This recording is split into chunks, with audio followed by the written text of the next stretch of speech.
In my talk last night, I was discussing the disparity between the way in which most human beings experience their own existence and the way man's being and nature is described in the sciences.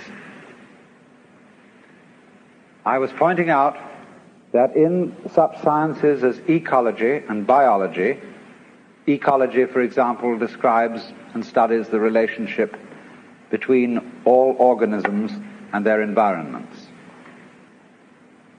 The way in which they describe human, animal, and insect behavior is in flat contradiction with the way in which most of us experience our thinking and our action and our existence. We have been brought up to experience ourselves as isolated centers of awareness and action, placed in a world that is not us, that is foreign, alien, other, which we confront. Whereas, in fact, the way an ecologist describes human behavior is as an action. What you do is what the whole universe is doing at the place you call here and now. You are something the whole universe is doing in the same way that a wave is something that the whole ocean is doing. This is not what you might call a fatalistic or deterministic idea. You see, you might be a fatalist if you think that you are a sort of puppet which life pushes around. You are separate from life, but life dominates you. That's fatalism. But in the point of view I'm expressing, the real you is not a puppet which life pushes around. The real deep down you is the whole universe. And it's doing your living organism and all its behavior. It's expressing it as a singer sings a song. We've been hoodwinked into the feeling that we exist only inside our skins. And I was showing last night that that is a hallucination. It's just as nutty as anybody could be, like a fruitcake, you know, who thinks he's Napoleon or something or other. Thinks he's a poached egg and goes around finding a piece of toast to sit on. It's just like that, a hallucination. And I was showing how we need to experience ourselves in such a way that we could say that our real body is not just what's inside the skin, but our whole total external environment. Because if we don't experience ourselves that way, we mistreat our environment. We treat it as an enemy. We try to beat it into submission. And if we do that, comes disaster. We exploit the world we live in. We don't treat it with love and gentleness and respect. We cut down millions of acres of forests to turn it into newspaper, of all things. Lovely trees turned into information about nothing. And we don't replace them properly. We kick the world around in revenge for feeling that really we are puppets which the world kicks around. So my main point last night was then that we need a new kind of consciousness in which every individual becomes aware that his real self is not just his conscious ego, You know, let's take a headlight of a car. The headlight shines on the road in front. The headlight does not shine on the wire which connects it with its own battery. So in a way, the headlight is unaware of how it shines. And in the same way, we are unaware of the sources of our consciousness. We don't know how we know. There was a young man who said, though, it seems that I know, what I would like to see is the eye that knows me when I know that I know that I know. And so we are ignorant of, we ignore, it doesn't come within the scope of our attention how it is that we manage to be conscious, how it is that we manage to grow our hair, to shape our bones, to beat our heart, and to secrete all the necessary fluids that we need from our glands. We do it, but we don't know how we do it. Because you see, underneath the superficial self, which pays attention to this and that, there is another self, more really us than I. And if you become aware of that unknown self, the more you become aware of it, the more you realize that it is inseparably connected with everything else that there is. That you are a function of this total galaxy, bounded by the Milky Way, and that furthermore this galaxy is a function of all other galaxies. And that vast thing that you see far off with telescopes, and you look and look and look, one day you're going to wake up and say, why, that's me. And in knowing that, you see that you never die. That you are the eternal thing that comes and goes, that appears now as John Jones, now as Mary Smith, now as Betty Brown, and so it goes forever and ever and ever. Now then, why I made this point as an introduction to what I want to say tonight is the problem of the relationship of man and nature. Do you know, in the history of philosophy, there are really three theories of nature. Incidentally, what do you mean when you use the word nature? What is nature study? Natural history. The Museum of Natural History. What do you expect to find there? Well, for many people, nature means the birds, the bees, and the flowers. It means everything that is not artificial. People think, for example, a building like this is not natural, it's artificial. The natural state of the human being is to be naked, but we wear clothes, and that's artificial. We build houses. Is there any difference between a human house and a wasp's nest? Or a bird's nest? Not really.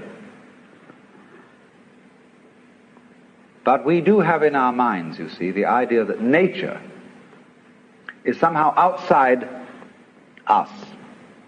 We've got some nature in us. We say there's a thing called human nature, and mostly bad. Human nature, according to Dr. Freud, is motivated by the libido. And you know what that is. And you can't trust it. In the old days, they used to beat it with whips, but Freud said, don't do it that way. You have to treat it as a good horse trainer trains a horse by giving it a lump of sugar every now and then, and get it controlled that way. Be kind to it. Respect it, even though it's really very, very disrespectable. Well, now, there are, as I said, in the history of mankind, three theories of nature. The first theory is the Western theory, which is that nature is a machine or an artifact. We inherit this from the Hebrews, who believed that nature was made by God in somewhat the same way as a potter makes a pot out of clay, or a carpenter makes a table out of wood. It is not insignificant that Jesus is the son of the carpenter.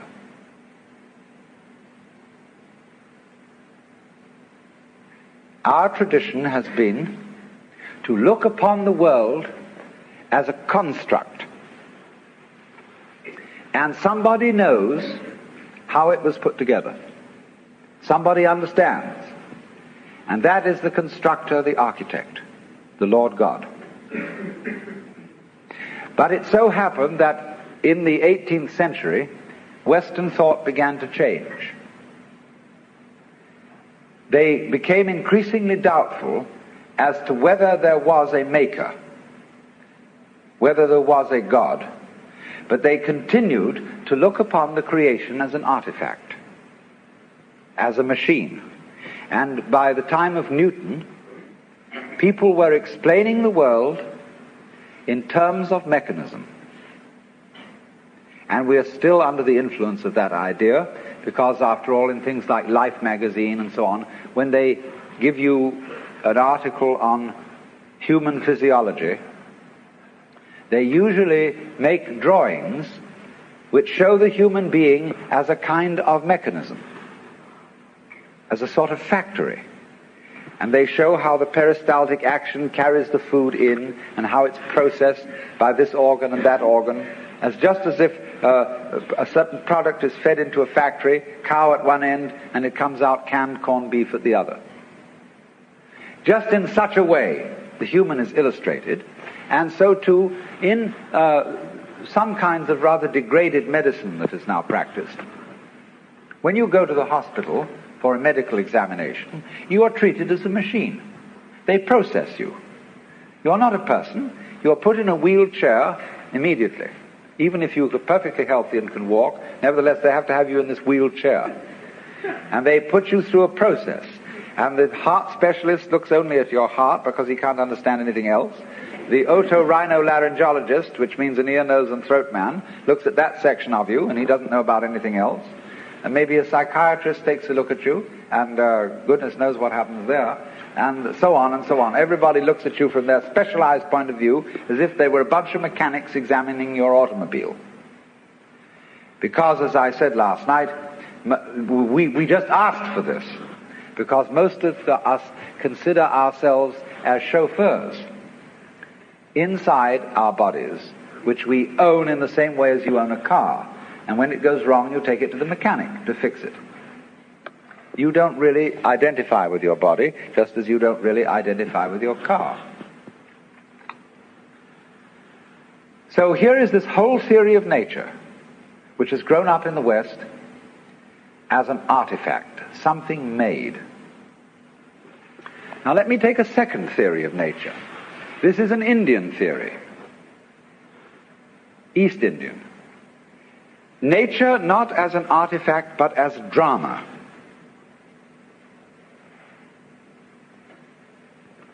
Basic to all Hindu thought is the idea that the world is Maya. That is a Sanskrit word which means many things. It means magic, illusion, art, play. All the world's a stage. And in the Hindu idea, there is the ultimate reality of the universe is the self, which they call Brahman, or Atman. That's what there is. The self, universal, eternal, boundless, indescribable. And everything that happens, happens on the self. Like you say, it's on me. The drinks tonight are on me. Or like we say, when you hear the radio, it's on the speaker. You see, everything you hear on the radio, flutes, drums, human voices, traffic noises, any imaginable sound, all those sounds are vibrations of the diaphragm in the speaker. But the radio doesn't tell you that. The announcer doesn't come on and say every morning, "Good morning, ladies and gentlemen. This is KQED. The following sounds that you are going to hear are vibrations of the diaphragm in your speaker." And they're not really human voices or musical instruments, but just that. They never let you in on that. And in exactly the same way, the universe doesn't let you in on the truth that all sense experiences are vibrations of the self. Not just yourself, but the self. And all of us share this self in common because it is pretending to be all of us. Brahman, the ultimate principle, plays hide and seek eternally. And he does it for unspeakably long periods of time. The Hindus measure time in what is called a kalpa, K-A-L-P-A. That's 4,320,000 years. Don't take this seriously. It's not meant to be taken literally. But just for an unspeakably long time, the Brahman, the self, pretends that it's lost and is us. And all our adventures and all our troubles and all our agonies and tragedies, it gets mixed up in them. Then after the period of 4,320,000 years has elapsed, there is a catastrophe. The universe is destroyed in fire. And after that, the Brahman wakes up and says, well, good, crazy, what an adventure that was. He wipes the sweat off his brow and says, whew, let's rest a while. So for another 4,320,000 years, the divine self rests and knows who it is. It's me. Then it says, well, this is rather boring. Let's get going again. Let's get mixed up. And it does it in a very strange way because the way the Hindus time it, the first period of getting mixed up, getting lost, is beautiful. That's the longest period. Everything's right. It's just life is glorious. Then it has the next period in which things get a little wonky. Something is vaguely out of order. That doesn't last so long. Then the next period, the third, is when good and evil are equally balanced. And that's still not so long. Finally comes the shortest period when everything bad triumphs and the whole thing blows up and we begin all over again. We're supposed to be living in that now. It's what's called the Kali Yuga, the age of darkness. And it began on Friday, February the 23rd, 3123 BC. And it has 5,000 years to run. But as it goes on, time gets faster, so don't worry.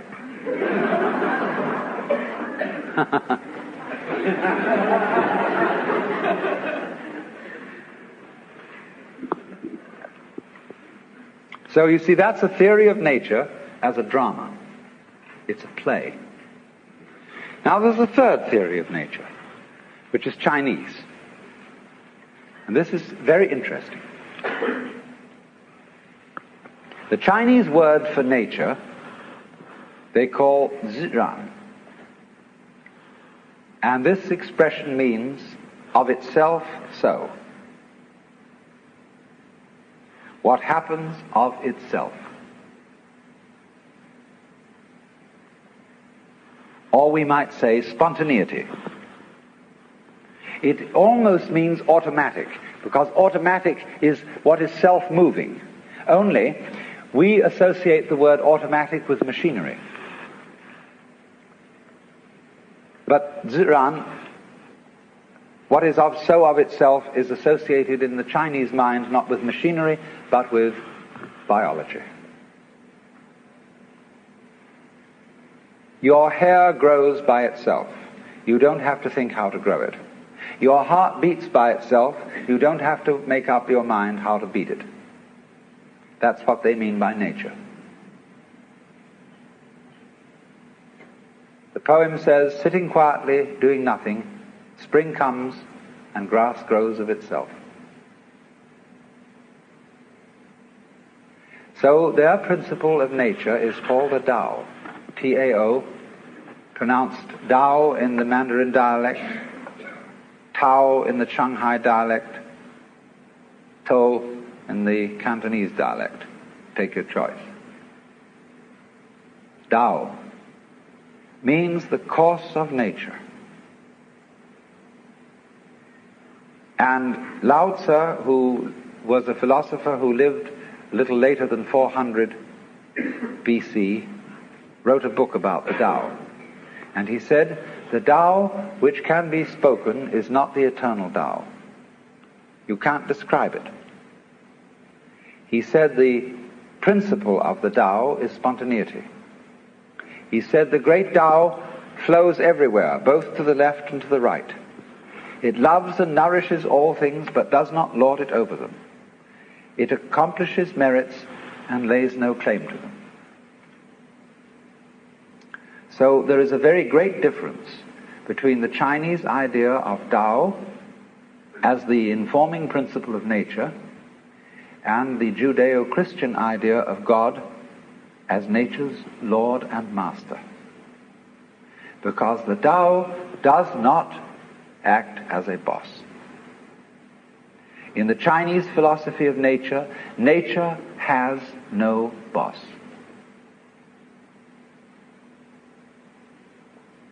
There is no principle that forces things to behave the way they do. It is a completely democratic theory of nature. Correspondingly, you see, most Westerners, whether they be Christians or non-Christians, don't trust nature. Of all things, nature is the thing least to be trusted. You must manage it. You must watch out for it. It will always go wrong if you don't watch out. You know, the goblins will get you if you don't watch out. So we're always feeling that you can't trust it. See, we're absolutely instilled with the idea of original sin. You can't trust nature because it comes out with weeds and insects. And above all, you can't trust human nature because if you don't hold a club over yourself, you'll go out and rape your grandmother. Now, the Chinese would say, if you can't trust yourself, you can't trust anything. Because if you can't trust yourself, can you trust your mistrust of yourself? Is that well-founded? See? If you can't trust yourself, you are totally mixed up. You haven't a leg to stand on, you haven't a point of departure for anything. And in this respect, the Taoist philosophy and the Confucian philosophy are in agreement. In Confucius philosophy, the fundamental virtue of a human being is called Ren, spelled Jen for reasons best known to Chinese scholars. I don't know what they are, but it's pronounced Ren. And it's a character, Chinese character, that Confucius placed as the highest of all virtues, higher than righteousness, higher than benevolence, and it means approximately human-heartedness. Now, Confucius once said that goody-goodies are the thieves of virtue. Virtue in Chinese is de. We Romanize it as T-E-H, de. And it means virtue not in the sense of moral propriety, but virtue in the sense of magic, as when we speak of the healing virtues of a certain plant. A man of true virtue is therefore a human-hearted man. And the meaning of this is that one should above all trust human nature in the full recognition that it's both good and bad, that it's both loving and selfish. Now, let me give an illustration of the wisdom of this. When people fight wars, I trust them if the reason for which they fight a war is to expropriate somebody else's possessions and women. Because they will fight a merciful war. They will not destroy the possessions and the women that they want to capture. They want to enjoy them.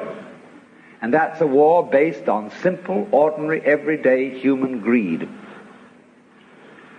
The most awful wars that are waged are the wars waged for moral principles. You are a lousy communist. You have a philosophy that is destructive to religion and to everything that we love and value and reverence, and therefore we will exterminate you to the last man unless you surrender unconditionally. Such wars are ruthless beyond belief. We can blow up whole cities, wipe people out, because we are not greedy. We are righteous. That is why the goody-goodies are the thieves of virtue. If you are going to do something evil, do it for a plain, honest, selfish motive. Don't do it in the name of God. Because if you do, it turns you into a monster who is no longer human. A sadist, a pure destroyer. So an inflexibly righteous person is not human. And that is why, in Chinese ideas of justice, a good judge is not somebody who abides by the book. Their idea of justice is, for God's sake, keep the case out of court. Let us have a consultation behind the scenes, and let's arrange a compromise. Because we know our opponent is a rascal. I know I am a rascal. And therefore there can be a mutual arrangement between thieves. So we summon her and we talk about it, and we call the judge in an unofficial capacity. And the judge hums and haws, and if he's a good judge, he has a sense of what is called li. I'm going to talk to you about another meaning of a word pronounced li later on, but it's quite a different word. Li is justice, but you can't write it down. There is another word for justice or law in Chinese, zi. And this word represents, in its Chinese character form, a cauldron for cooking sacrifices and a knife. In the high and far off times of Chinese history, there was an emperor who, when the people brought their sacrifices of meat and so on to be put in the cauldrons, he also scratched with a knife on the side of the cauldrons the laws of the state, so that all the people could read them and understand what they were. But the sages who advised this emperor said that was a very bad thing to do, because the moment people see the law written down, they develop a litigious spirit. That is to say, they think out ways of wangling around it. And that's what we do all the time, don't we? The moment Congress passes a law, tax law especially, all the lawyers get together and they think they fill it full of holes. They say, well, it didn't define this and it didn't say that. And some of those Confucians wanted to put the language in order and to make all the words mean just so. But the Taoists laughed at them and said, if you define the words, with what words are you going to define the words that define the words? So they said, therefore, the emperor should not have written the laws down, because a sense of justice is not something you can put in words. It's what our lawyers call equity. And you talk to any lawyer, and he, in discussing various judges around town, he will say, well, Judge so-and-so is pretty much a stickler for the letter of the law. But on the other hand, Judge so-and-so has a sense of equity. He knows when the law, the letter of the law, just doesn't apply to this particular case. And he just has an innate sense of fair play. That's the man to be trusted as a judge. So this is what the Chinese mean by a judge who has the sense of li, of real justice. It can't be written down, it can't be explained, because every case is individual. But what such a man has fundamentally in his heart, he trusts the good and bad of human nature. Human beings are complex. We don't know ourselves at all, really. Consider your nervous system. Neurologists haven't even begun to figure it out. And yet all your conscious decisions are based on this thing that you don't understand. You're unbelievably more wise in your nature than you ever will be in your conscious thoughts. Because behind your conscious thoughts lies your nervous system. And if you say, well, my nervous system is unreliable, it is just a bunch of strange, weird biological chances that have got mixed up somehow, then this very opinion that you're expressing, you see, is a function of that nervous system.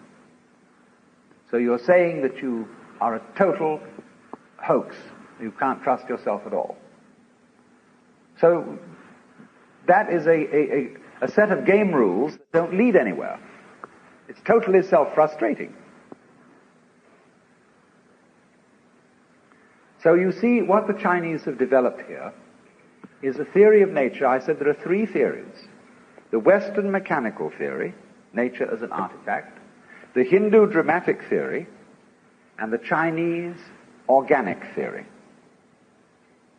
Nature, human nature included, is an organism. And an organism is a system of orderly anarchy. There is no boss in it, but it gets along by being left alone and being allowed to do its stuff. That's what the Chinese Taoist philosophy calls Wu Wei, which means not doing nothing, but not interfering with the course of events, not acting against the grain. Now this is the time to introduce the second word, li, in Chinese. The first li meant justice. The second li is a character which had the original meaning of the markings in jade, the grain in wood, and the fiber in muscle. And it's usually translated reason or the principle of things. These are not very good translations. The best translation of li is organic pattern. Now look here.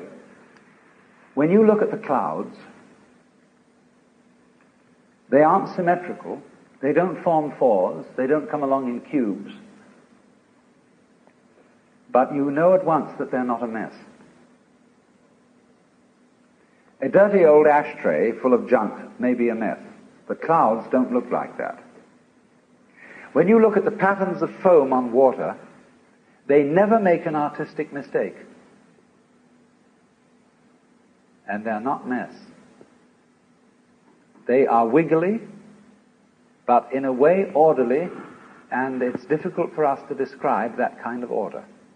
Now take a look at yourselves. You're all wiggly. We think, we're pretty ordinary because there are a lot of us that look approximately the same. So when we see a human being, we think, well, that's pretty much in order and kind of regular and it's okay. But we don't realize how wiggly we are. We're just like clouds, rocks, and stars. Look at the way the stars are arranged. Do you criticize the way the stars are arranged? Would you like them to form fours? Would you like them to be sort of set out like needlepoint on the canvas of the skies? There was somebody in the 18th century, in the days when they built formal gardens of clipped hedges and made all the tulips stand together like soldiers, who criticized the stars for being irregularly arranged. But today, we don't feel that way. We love the way the stars are scattered. And they never make a mistake in their arrangement. What about mountain ranges? Do you criticize the valleys for being low and praise the peaks for being high? You just say it's great, it's the way it is. Now that kind of order, the artist pays a tribute to it by painting a landscape. People, you know, in every national park, there's a place called Inspiration Point.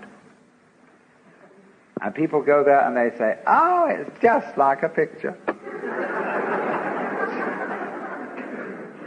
And nobody knew this 400 years ago. It took the artists to paint landscape, and then people realized how beautiful it is. Nowadays, artists are painting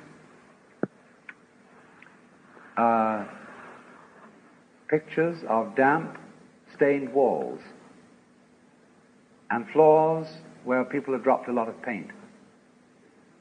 And one day people will walk into a room where there's a lot of paint been scattered on the floor and a general thing, and they'll say, my goodness, it's just like a Jackson Pollock. Oh, ain't it just like a picture? See? It always takes the artist to show us the vision. But of course, in the meantime, it is difficult. You go to an exhibition of contemporary non-objective painting, and a kind of square fellow walks in there and he says, that's not what I call a picture. Because it's against his prejudices. But I say to people now, excuse me, wait a minute. Take a look at that again. I'm going to tell you something. That painting is a colored photograph of guess what? And he looks at it in astonishment and entirely new eyes. What could that be a photograph of? And he begins to see it might be a photograph through a microscope of globules, of germs floating in liquid. It might be anything, but there it is. It suddenly comes at him. Goodness knows whether that was what the artist intended, but that's a method of giving people a shock, of seeing things in a new way.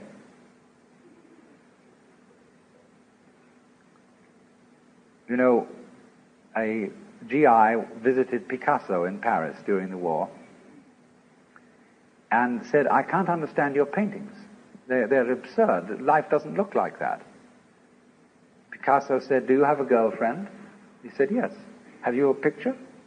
He said, yes. Show it. So he drew out his billfold, and there was a little colored photograph of his girlfriend. And Picasso looked at it and said, is she so small as that?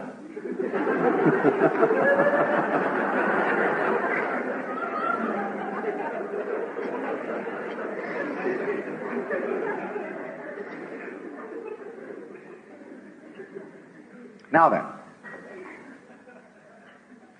the idea of Li, the idea of natural order, is like this: patterns on foam, patterns in jade, the shapes of the clouds, the shapes of trees and mountains. They are orderly, but we cannot put our finger on the order. We know it's orderly, but we don't know why. And we know it's completely different from a mess.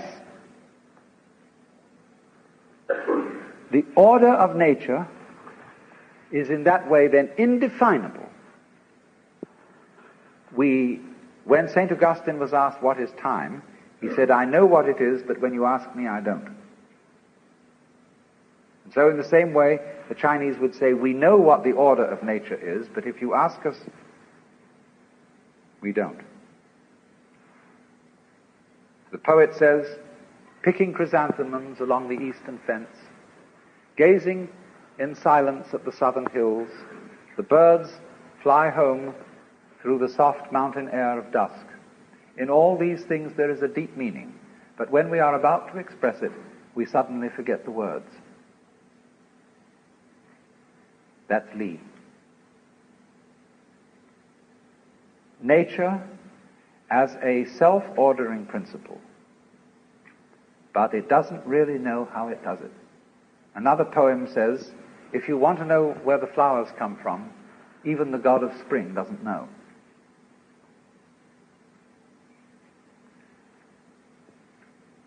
This is a very remarkable attitude to nature. Politically, you see, if you translate this into politics, it is a high philosophical anarchy. And there's a lot to be said for this as a political point of view.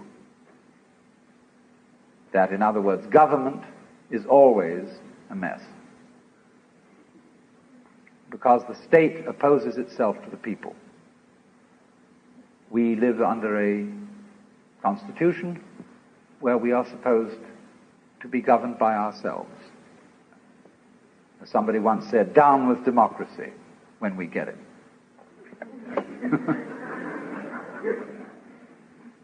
Because the government always creates itself as a business in competition with all the other businesses. And it wins, because it's the biggest one of the bunch. The Taoists said of the state that it should be as anonymous and as unobtrusive as possible. That is to say that the emperor, instead of going around in processions and being heralded and flags waved, should be as unobtrusive as the head of the sanitation department. You know, he's a man, just a guy who goes around in a plain ordinary suit and really attends to his job.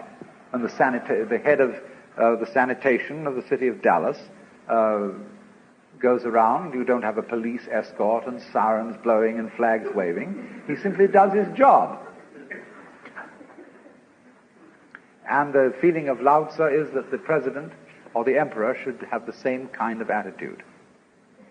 That he should simply help the people and retire and not claim any merits for it. Always withdraw himself. Always be behind the scenes. Not striving for power, but simply to help things along. Govern a great state, he said, as he would cook a small fish. Now, you know, when you've got a small fish in the frying pan, don't keep tossing it around and fidgeting with the spatula. Otherwise it'll fall apart. Do it gently. Softly, softly, catchy monkey. So then, here is a conception of nature as something you must trust. Outside nature, the birds, the bees, the flowers, the mountains, the clouds, and inside nature, human nature. Now, nature isn't trustworthy completely. It'll sometimes let you down with a wallop. But that's the risk you take. That's the risk of life. What's the alternative? I do not trust nature at all. It's got to be watched. Do you know what that leads to? It leads to 1984 and Big Brother. It leads to the totalitarian state where everybody is his brother's policeman. And where everybody is watching everybody else to report them to the authorities. Where you can't trust your own motivation. Where you have to have a psychoanalyst in charge of you all the time to be sure that you don't think dangerous thoughts or peculiar thoughts. And you report all your thoughts to your analyst. And your analyst keeps a record of them and reports them to the government. And everybody is busy keeping records of everything. It's much more important to record what happens than what happens. This is already eating us up. It's much more important that you have your books right than that you conduct your business in a good way. In universities, it's much more important that the registrar's records be in order than that the library be well stocked. After all, do you know your grades are all locked up in safes, and they're protected from thievery and pilfering, and they're the most valuable property that the university has. The library can go hang. Then furthermore, the main function of a university is, what any sensible person would imagine, to teach students and to do research. So the faculty should be the most important thing in the university. On the contrary, the administration is the most important thing. The people who keep the records, who make the game rules up. And so the faculty are always being obstructed by the administration and being forced to attend irrelevant meetings and to do everything but scholarship. Do you know what scholarship means? What a school means? The original meaning of a schola? Leisure.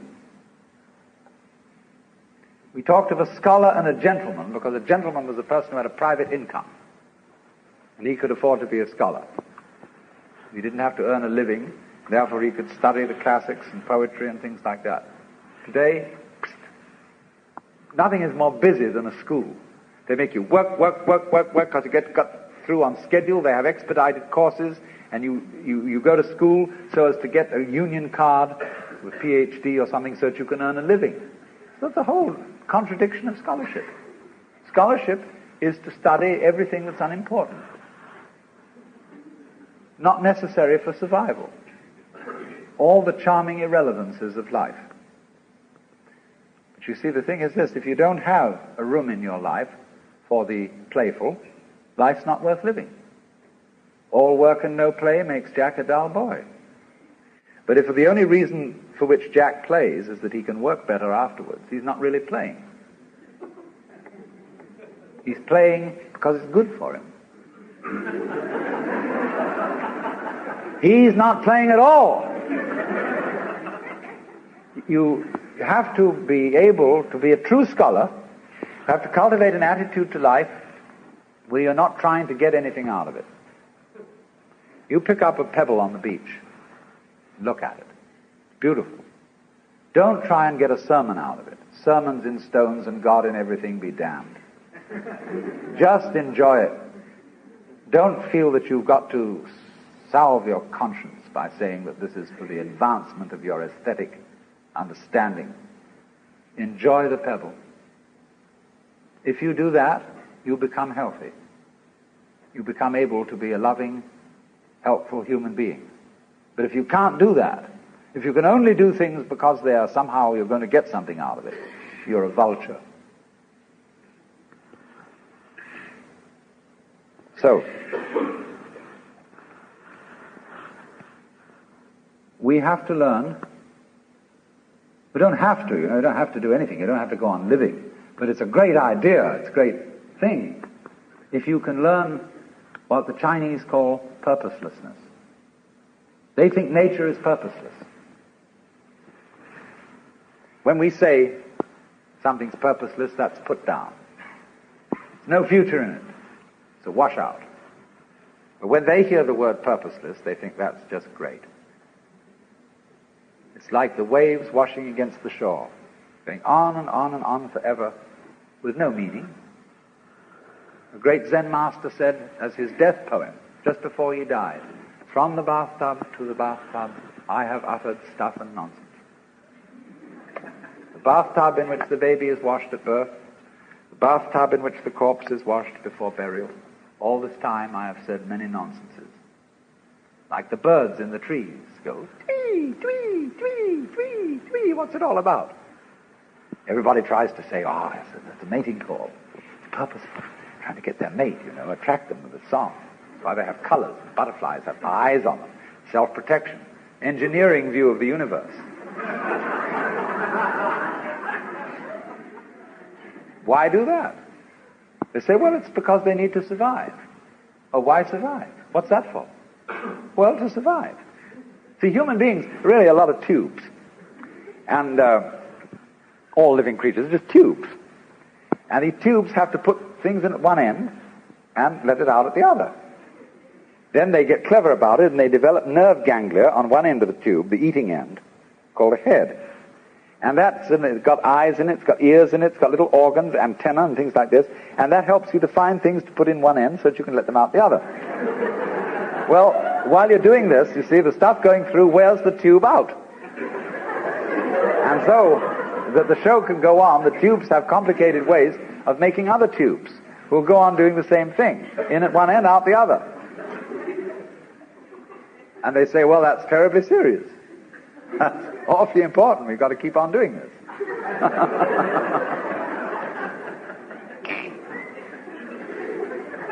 But when Chinese say nature is purposeless, this is a compliment. It's like the idea of the Japanese have a word, yugen. And they describe yugen as watching wild geese fly and be hidden in the clouds. As watching a ship vanish behind a distant island, as wandering on and on in a great forest with no thought of return. Haven't you done this? Haven't you gone on a walk with no particular purpose in mind?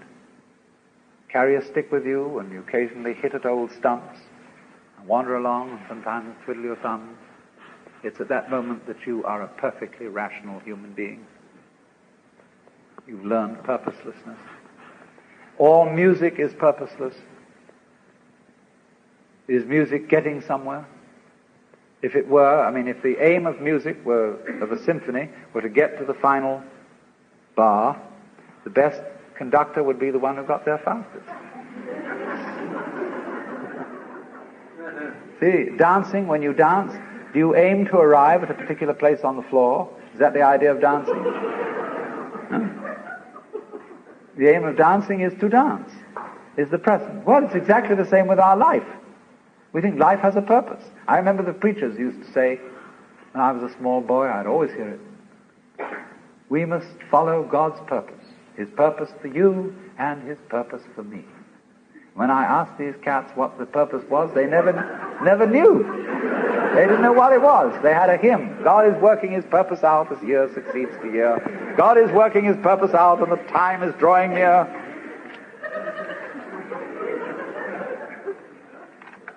The time when the earth shall be full of the glory of God as the waters cover the sea.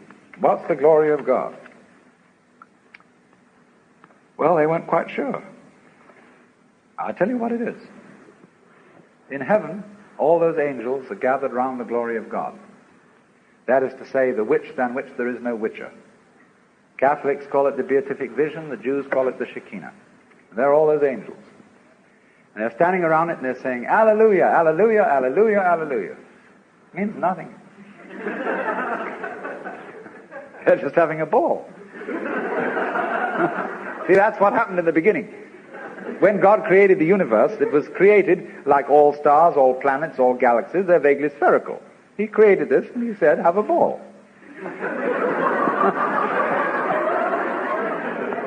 But before He said that, He said, you must draw the line somewhere. That was the real thing He said first. Before let there be light. That came later. First thing was, you must draw the line somewhere.